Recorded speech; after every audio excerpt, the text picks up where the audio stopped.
Reading with your kids. Hola, ni hao, konnichiwa, assalamu alaikum, shalom, jambo, kia ora, bienvenidos. Hi, my name is Jed Lee, and this is the Reading with Your Kids podcast. We are coming to you from the beautiful neighborhood of Reedville in Boston, Massachusetts. You know, I think you are the best. Why think our listeners are the best listeners in the world? Well, we have a guest on today. Her name is K Coy, and she has written a wonderful children's book called My Mom is the Worst. If you're the author of a great children's book, we would love to have you as a guest on the Reading with Your Kids podcast. And if you're the author of a great children's book, you are also the head of your business. That's right. And your business is the business of selling your great children's book. And you want to do it right. That's why I think you should check out readingwithyourkids.com/inkfile. INCFILE. readingwithyourkids.com/inkfile. Inkfile helps you quickly and easily form your LLC, S Corp, C Corp, or any other business. Start your business today for as little as $49 and state fees. There's no contracts. There's no hidden fees. Inkfile has been trusted by over 150,000 businesses worldwide since 2004. Check it out today. Remember, you are the head of a business once you write your great children's book. You want to do it right. Go to our website, readingwithyourkids.com/inkfile. INCFILE. readingwithyourkids.com/inkfile. Joining us on the line right now from Orange County in California, just a little bit south of Los Angeles. Actually, it depends on what time of day, because it could be 2 hours, could be for 15 minutes. Please welcome to the show the author of My Mom is the Worst and Love You to Pieces, Beautiful Monster. Please welcome to the show, K Coy. JK, how are you? I am doing great. Thanks for having me on. Thank you for being on. I love the titles of your book. They reflect both the beauty and the reality of parenting. That it's really, really fun, but sometimes it's tough. Yeah, exactly. I think you nailed it on the head there, because that's really what parenting is. It's a kind of a beautiful disaster. Whoa, I love that. Parenting is a beautiful disaster. Yeah, and you're right. Maybe that was just my experience, but hopefully I'm talking for a couple other parents out there. I've got a 1 and 3-year-old, so I'm right in it. I think you're talking for every parent that's being honest. Right. And you're right in the middle of it. You have a 1-year-old and a soon-to-be 3-year-old. Yes. So I'm guessing that's part of the inspiration for your books. Yeah, definitely. Love You to Pieces, Beautiful Monster. That one was written when my first daughter, when she was about 4 months old. So that one came to me. I was actually sitting in a gas station parking lot, and she had fallen asleep in the back seat. And I was so happy to have 2 hands free that I grabbed a notebook I had in the car, and I finally put down on paper the story that had been swirling in my head for the last couple months. That's kind of how things started. Wow. Yeah, I can certainly, and now it's been a long time since I had an infant in the back of my minivan, but the memories are right there. You know, yeah. I have vivid memories of those babies, and just the fact that, if you have 2 minutes, 15 minutes, a half an hour, wow, that's a bonus of just being able to sit down and breathe and catch up on anything it is that you've been meaning to do. Oh, exactly. I went out to lunch with a friend, and we got done a little early before I had to pick the kids up at daycare. So I'm like, I'm going to step outside and get some work done. And she's like, well, what time do you have to pick them up? And I'm like, in 15 minutes. She's like, what can you get done in 15 minutes? I'm like, a lot. Trust me. I'm like, that is amazing to have 15 minutes, without the kids around. So that is, yeah, we kind of become like superheroes during that time where we can, just compress time and do things and become incredibly resourceful. Yes, you have to. Definitely. Yeah, so I mean, that's kind of the opening line of the book is, every day you make me crazy. I love you to pieces, beautiful monster. And then from there, it kind of takes you on the emotional roller coaster ride with the little one, kind of what it's like to be a day in the life and how, the little one might drive their parents a little crazy, but in the end, of course, we can't help but love them to pieces. And, I have a feeling that while this is, obviously, it's a beautiful children's story and it's beautifully illustrated, but I have a feeling that you also had the parents in mind as an audience for this book as you were writing it. It is definitely a crossover, yes. Kind of like the Love You Forever storyline with a little humor. Yeah, absolutely. And I love the title of your second book, My Mom is the Worst. That's kind of coming from the infant's perspective of the mom and all the things that mom drives babies crazy with. Yes, exactly. It's even a little bit when the monster's a little bit more grown up, kind of like the toddler preschooler age where they feel like they're being parented all day and they don't really always understand why we do what we do as parents. So it's coming from their perspective of what it's like to be parented all day. Yeah. And, all kidding aside, I think it's really, again, I think this book is obviously written for two different audiences because while I imagine a kid would love hearing this book and kind of relate to it and say, yeah, that's right, Mom, you're kind of a pain in the neck sometimes. Yeah. I think it's important, too, for parents to kind of take a chill pill once in a while and kind of put themselves in the mind and the mindset of a little person who's trying to grow and to learn and to experiment. And meanwhile, they have this very loving person that's very important to them, but they're always over my shoulder and they're always trying to protect me. Yeah, definitely. I think that the whole book can really open up a new dialogue between the child and the parent so that they can both kind of see each other's side of things. I love that. And what a great time to start that conversation. I'm always reminding young parents that reading together, that's the start of a lifelong conversation because when you're sitting down, you're reading a book together and you ask your 4-year-old, your 5-year-old, what do you think about this? It's such an empowering moment that this person that I look up to, this most important person in my life, cares about my opinion and what I think about something. And when you start that conversation when they're 3, 4, 5 years old, it can continue on through high school, through I just got marriedhood, and throughout our entire lives. And what a great kind of conversation started to talk about like, hey, yeah, I know that you're there and you love me and everything, but can you give me a little bit of space? I think it seems like you're implying that that message might carry on past toddlerhood. Oh. I'm not beyond those years yet, but I know that you said you've got some grown children, so you'll have to give me some perspective there. Oh boy, yeah, and it carries on through toddler years, right in through middle school and high school, and you know that I think that you have 2 girls. And, yes. and one of the things that I always hear from dads, and I experienced this with my daughter for about 15 minutes. Dads are always saying, oh, yeah, my daughter is going to turn into a teenager, and she's going to be horrible, and she's just going to hate me, and she's going to be abusive to me for 4 or 5 years, and I just have to suck it up and deal with it. Well, no, you don't.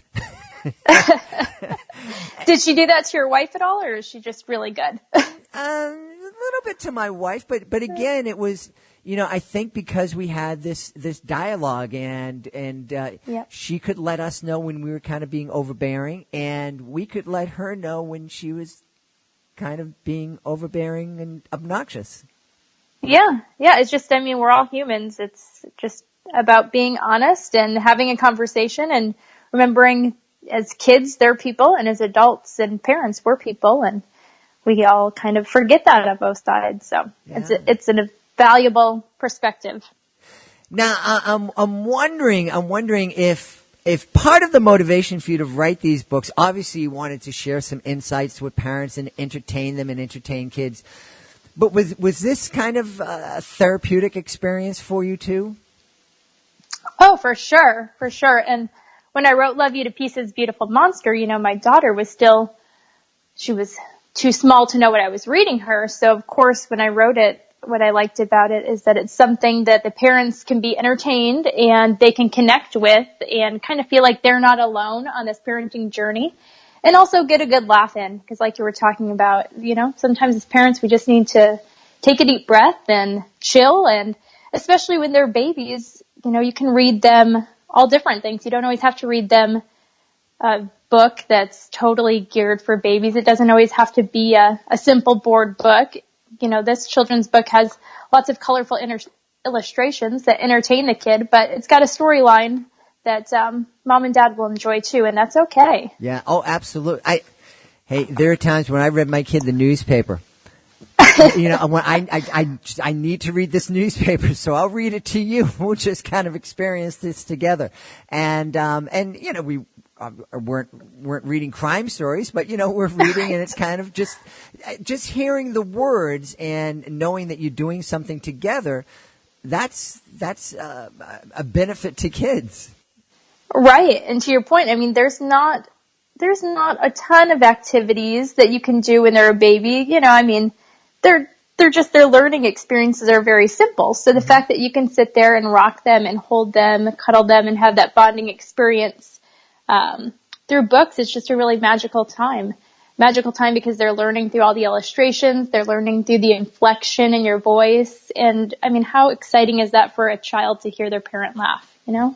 That's a good time. Absolutely. Absolutely. So you've obviously been doing a lot of thinking about this and understanding that that it's not only the fact that we're reading to them, that it's the way that we're reading to them, and the having an animated voice and expressions and whatnot it's really important. Definitely. You can teach them about emotions at that age. They might not understand fully happiness and sadness, but they can understand how it moves you inside, the feeling, your voice changes. It can introduce them to new scenes in life before they experience them firsthand. So, there's just that bonding time is so important. 15, 20 minutes a day really adds up over the course of a year. And, 15, 20 minutes a day is a couple hours a week that you just spent bonding with your child and expanding their vocabulary and teaching them new concepts. So yeah, and when you think about it, 15 minutes a day with your kid or 15 minutes a day playing Candy Crush. Right. There's just when you add up the pluses and minuses, you might get to level whatever 4,030 in Candy Crush, but you just grow closer and closer with your kid through that small investment in time every single day. Definitely. Yeah. Now, you don't only write for kids. You've also written a great book for moms too. Is that right? Yeah, I've got a book called Because You Are Superwoman, and that is a birth book for any pregnant women or women that are thinking of one day becoming pregnant and that want to take more of a minimal intervention approach. So a little more of believing in your body, kind of making that plan A, and reserving the miracle of modern medicine for plan B. Uh-huh. It's great that we have it if we need it, but there's some things that we can do to prepare ourselves and our care team to avoid some of the interventions that have become a little more common these days. Wow. And I know my wife had very little intervention, and she was really kind of nervous about it. And honestly, my kids were just so anxious to get out. There wasn't a lot of time to add some intervention. So I'm not saying it was, oh no, it wasn't like she was standing on this, moral mountain. It was just, we get to the hospital. It's like, okay, showtime, folks. She's one of those lucky women. Yes, she was. And I don't know if she felt like it at that moment, but. Well, she was. The thing that surprised her, and I was really proud of her, is that obviously it's a very traumatic time for a woman, and I have absolutely no idea, would not even tell you that I can understand that experience. But my wife was really, really brave in the face of it, and I think most moms. So I'm so in awe of moms. You know, they change their entire lifestyle for the benefit of the baby. You know, and change their diet and their habits and their sleeping habits, and then have to go through something that is very physically challenging and emotionally challenging. And I'm just, you know, I just love my wife for every sacrifice she made for our kids and for our family. And I'm so happy that you've written this book for women to kind of give them a little bit more information. Yeah, and it's definitely meant to be a more empowering approach. I think that a lot of women, including myself, we have a lot of fear surrounding childbirth because it's not something we often hear very positive things about from other people. And then also it's not something we really get a practice run at before we have to do it. So there's just a lot of unknowns and sometimes fear around that. And personally, I wasn't someone that until I was pregnant really knew much about birth other than kind of what you see on TV and sometimes the horror stories that you hear from other people. And so through my own birth experiences of 2 natural births in the hospital with both my girls, I found that birth can actually be really empowering, and you do have a lot of choices. And so being informed about those choices beforehand helps you feel like you got a voice in the whole thing. And I feel like, again, it can be a much more positive experience than maybe it's made out to be in the media. So that's the other side of it that I wanted to share. Yeah. Now, do you think that this is a book that would be beneficial for a significant other to read in order to be more supportive of the expectant mom? I do think so, because it gives them some ideas of what to expect and kind of how they can help, because one of the parts of the book is how important your birth team is, whether that's your OBGYN, your nurse, your midwife, your doula, your spouse, the mother, you know, who's ever going to be in that birth room with you. It's really important to have them aligned with your birth goals and, you know, how you want things to go in a best case scenario. So I think that's amazing when the birth partner or spouse can be right there aligned with you. And a lot of times they don't clearly have that experience themselves. And this book that I wrote, half of it is all birth stories. So at least that can give them some examples of what birth can be like, so that they have some clues when their wife is going through this. Yeah. I from what I remember, telling your wife to just suck it up and deal with it, that's probably not good advice. You don't want to do that. No. Not that I did it. No, I didn't. Although I did. I have to don't tell anybody this, JK. I actually got thrown out of Lamar's class. You know, I was there. I thought I was being supportive and everything, but I guess they didn't appreciate my humor and they asked me to leave. I was going to say, I bet you cracked a joke and it didn't go over, huh? Yeah. Well, there's definitely, you know, all my books come from a place of a little bit of humor for sure. So I definitely work that in, even in the birth book, which isn't always a laughable topic, but I definitely, wanted to keep it light and fun. So. Well, I mean, I think we share a similar outlook on life. There are a lot of things that are really difficult, but you know, if you can find a reason to smile and to joke about it, it can take some of the pressure off and help you get through those situations. For sure. And that's a beautiful gift to give your kids too, that perspective of how laughter and happiness and just taking a different look at things can really make a difference in the situation. You know, it might not actually change a situation, but it might change how you feel about the situation. Yeah. My daughter is at the point right now in her life, when, and it's from a couple of mishaps that we experienced while she was traveling around with me performing in my educational magic show when she was younger. You know, the trials, the tribulations, those traumatic moments, we just look back and go, well, this is going to be a good story someday. Yes, a character builder. I think that's what we call it as parents, character builders. Well, I know folks are going to want to know where they can find out more about all the work that K Coy is putting out there. So tell us about your website and where we can find that information. Yeah, my website is mymomistheworst.com. And then also all my titles are on Amazon. So you can search K Coy or any of the titles that we discussed. Awesome. Well, we definitely want you to check out the JK's books. It's My Mom is the Worst, and also Love You to Pieces, Beautiful Monster, and, of course, the Because You Are Superwoman book for expectant moms and expectant dads and significant others.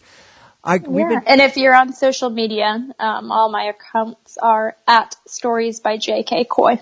Awesome. We've been talking to K Coy tonight. I've had a blast speaking with you. Thank you so much for being on the show. Thank you. Have a good one. Please be sure to join us for the next edition of the Reading with Your Kids podcast. Our guest will be coming to us from Provence and France. Her name is Ashley Davidson Fisher. Special shout out of thanks going to my amazing associate producer, Fatima Khan. Fatima, thank you for everything you do to make the Reading with Your Kids podcast so wonderful. We want to thank today's guest, K Coy. Make sure you check out her books. And of course, we want to thank you. Thank you so much for taking the time to join us. And as always, thank you so much for taking the time to make the world a better place by reading with your kids. I'll be looking for the next edition of the Reading with Your Kids podcast.